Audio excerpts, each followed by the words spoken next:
वक्फ amendment bill जो parliament में पास हुआ है उसमें क्या क्या बदलाव किए गए हैं। पहले वक्फ बोर्ड किसी भी प्रॉपर्टी को वक्फ प्रॉपर्टी घोषित कर सकता था, चाहे वो प्राइवेट प्रॉपर्टी हो, ट्रस्ट की प्रॉपर्टी हो या फिर मंदिर ही क्यों ना हो, जिसके बाद हम हाई कोर्ट या फिर सुप्रीम कोर्ट नहीं जा सकते थे। उसके लिए हमें केवल वक्फ के ट्रिब्यूनल कोर्ट में ही जाना पड़ता था।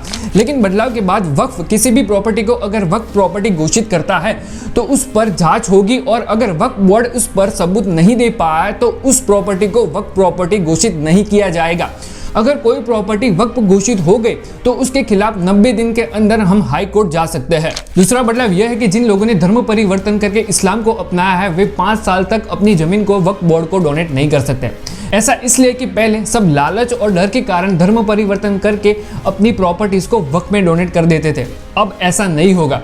तीसरा बदलाव यह है कि वक्फ उल औलाद के तहत अब महिला भी जमीन की उत्तराधिकारी होगी, जिसका अर्थ यह है कि अगर कोई भी फैमिली अपनी जमीन को वक्फ में डोनेट करता है तो उससे आने वाली इनकम पर केवल पुरुषों का ही नहीं महिलाओं का भी उतना ही हक होगा। चौथा बदलाव यह है कि वक्फ बोर्ड में अब से 2 गैर मुसलमान और 2 मुस्लिम महिलाओं को जगह दी जाएगी।